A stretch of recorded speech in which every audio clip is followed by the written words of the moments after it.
In this podcast episode, Andrew Huberman engages in a wide-ranging conversation with Dorian Yates, the six-time Mr. Olympia, and a pioneer of high-intensity, low-volume training. They explore practical and science-backed approaches for muscle building, fat loss, mobility, and cardio, tailored for everyday fitness enthusiasts rather than competitive bodybuilders. Beyond training, they discuss mindset, motivation, recovery, nutrition, and the role of substances like anabolic steroids, cannabis, and psychedelics. Dorian also shares personal stories about resilience, family, and how his unique upbringing shaped his extraordinary journey. Dorian Yates champions a training philosophy grounded in low-volume, high-intensity workouts, focusing on a few sets taken to real muscular failure with perfect form and full muscle engagement. He stresses the body's inherent resistance to change, requiring a clear overload stimulus for adaptation, followed by adequate recovery. His experience shows that excessive volume or frequency often stalls progress, whereas carefully measured, intense sessions allow superior muscle growth and strength. For most people, 2 to 3 sessions per week, lasting about 45 minutes each, targeting the major muscle groups, is sufficient to stimulate meaningful gains and health benefits without the burnout or aches associated with overtraining. Recovery is as crucial as the training stimulus itself, Yates emphasizes. The process of muscle growth happens after the workout during rest, underscored by the analogy of knocking down a wall and needing time for bricks to be brought in before rebuilding. He cautions against training before full recovery, which impedes progress. Anabolic steroid users generally recover faster, but natural trainees should be mindful not to overstress the system. He recommends training intensely for 5 or 6 weeks, followed by a period of reduced intensity or active rest, including lighter workouts or even a week off, to avoid plateaus and mental fatigue. Yates confronts the common excuse of lack of time head-on, insisting that 45 minutes twice weekly is enough for most people to transform their body if combined with proper nutrition. Using case examples, he illustrates how even people with busy lives and health challenges can achieve remarkable results with brief but focused workouts paired with a good diet, debunking myths that effective training requires hours in the gym. For beginners, Yates stresses learning proper movement mechanics and developing a strong mind-muscle connection before pushing to failure. He takes the time to teach clients about muscle function so they can consciously engage the target muscles, minimizing compensation from other body parts. Mastery of form lays the foundation for effective overload and reduces injury risk. Once movement quality is established, trainees can safely begin to push sets to failure, adjusting volume based on individual ability to target muscles fully. Yates supports a training frequency where each muscle group is targeted about once per week with sufficient intensity, often in whole-body workouts split across 2 or 3 sessions. He contrasts this with the high-frequency, high-volume routines popular in the past, showing through his own progression that overtraining slowed gains. The indirect stimulation of accessory muscles during compound lifts helps keep training more manageable, with recovery prioritized due to the systemic stress, especially with large muscle group work like legs. While acknowledging the existence of studies observing muscle protein synthesis peaks 48 hours post-exercise, Yates values real-world practical results more. He recounts his personal experimentation and that of clients where more frequent training decreased progress, advocating for pragmatic approaches over theoretical models. He highlights that many studies rely on isolated exercise and short-term markers that may not translate directly to compound training and long-term adaptations. Yates reflects candidly on his own natural training years before introducing anabolic steroids, noting that significant natural muscle gains are achievable with proper diet and training. He warns about the mental and physical risks of steroid use, advising young people to wait if they consider hormone replacement or anabolic drugs.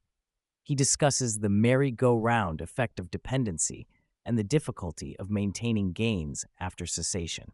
His perspective is grounded both in his own career choices, using steroids when competing professionally, and later prioritizing health and longevity after retiring from competition. A recurrent theme is Yates's internal motivation, which he terms FU motivation, turning anger, hardship, and negativity into fuel to drive excellence and mastery over self. He describes a disciplined, methodical approach to training, documenting every workout, diet, and feeling over years. This mindset helped him overcome socioeconomic challenges growing up in a working-class environment. He contrasts this with those who seek external validation, emphasizing the value of intrinsic drive. Yates also acknowledges that identity and purpose beyond sport are vital after retiring from competition, describing the struggle many athletes face transitioning away from their peak identity. Yates shares a profound experience with psychedelics, including DMT and ayahuasca ceremonies, describing them as revealing the interconnectedness of all things and challenging conventional perceptions of reality.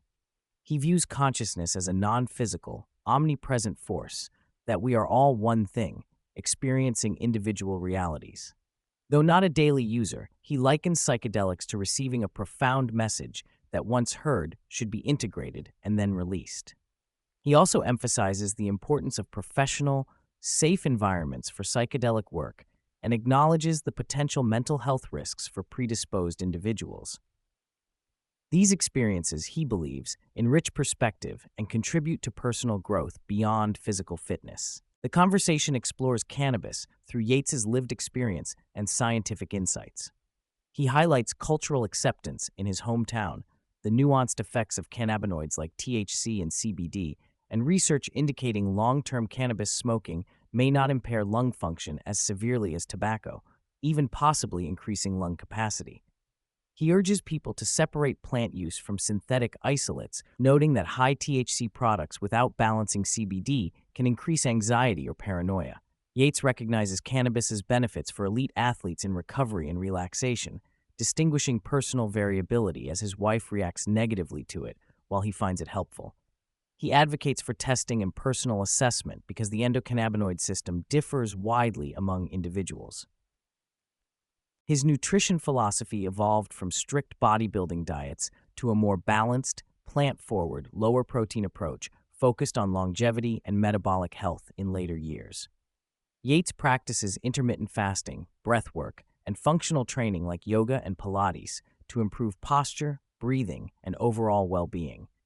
He underscores that health is not just physical, but deeply connected to mind and emotional state, advocating mental exploration and trauma resolution as key elements influencing disease and quality of life. Yates dispels myths about women's training, affirming that physiological rules are the same regardless of sex. He stresses that toning is a misnomer. Muscle growth and fat loss govern body composition and shape. Women can apply the same resistance training principles as men to improve strength and appearance without fear of excessive muscularity, which usually only comes with high testosterone levels or anabolic steroid use. He acknowledges that some women may focus on specific areas such as glutes, but overall the mechanics of stress, overload, and recovery are universal. Yates reflects on his unique journey from a working-class background to bodybuilding legend, describing how his early disciplined and independent thinking challenged conventional approaches. He values the documentation and scientific mindset he maintained throughout his career. Now in his 60s, his emphasis is on health, longevity, and mentoring others through both fitness education and wider life lessons. He runs certification courses to teach his training methods while fostering a holistic approach to physical and mental wellness. His purpose shifted from personal glory to sharing knowledge, inspiring resilience, and nurturing balance. When asked about the ultimate purpose, Yates conveys a spiritual worldview shaped by his psychedelic insights. He believes humans are consciousness experiencing itself through physical reality, temporarily individuated but fundamentally one. This perspective informs his approach to life, urging others to live fully, embrace love, and transcend fear. He sees suffering and hardship as catalysts for growth and encourages embracing challenges as opportunities to discover strength and meaning beyond ephemeral achievements. Throughout the podcast, the discussion touches on evolving scientific understanding in areas from nutrition and exercise physiology to neuroscience and psychiatry. Yates expresses skepticism about overly reductionist or laboratory-based conclusions, disconnected from lived experience, but embraces new findings when verified practically. Topics such as the role of sunlight in metabolism and mitochondrial health, the rise of clinical psychedelics for mental health, and improved blood testing reflect an integrative view of advancing health science, informed both by research and real-world application. Yates repeatedly grounds the conversation in practical advice, training briefly but intensely, focusing on recovery, eating well, and integrating movement modalities like yoga or Pilates for mobility and posture. He challenges the misconception that elite training regimens require excessive time or volume and emphasizes mindset, self-discipline, resilience, and honest self-reflection as the foundation for success. The gym becomes a metaphor for life, where overcoming resistance and pushing through adversity cultivates confidence, transferable to all endeavors. The discussion situates cannabis and psychedelics within their historical, medical, and socio-cultural contexts. Yates narrates how both have been stigmatized due to misinformation and legal controls, but are experiencing a renaissance supported by emerging research and changing societal attitudes. The importance of dosing, product quality, personal biology, and responsible usage is emphasized alongside potential therapeutic benefits for pain, mental health, and neuroplasticity. He warns of the dangers of synthetics and irresponsible use, but advocates for well-informed, safe, and intentional engagement with these substances. Yates details how growing up in a working-class family in Birmingham shaped his mentality, work ethic, and perspective on success. The absence of privilege and early exposure to hardship fueled a fierce determination to change his life. He describes personal challenges, including family discord, brushes with the law, and financial limitations, while highlighting the power of focused reading, independent thinking, and deliberate action.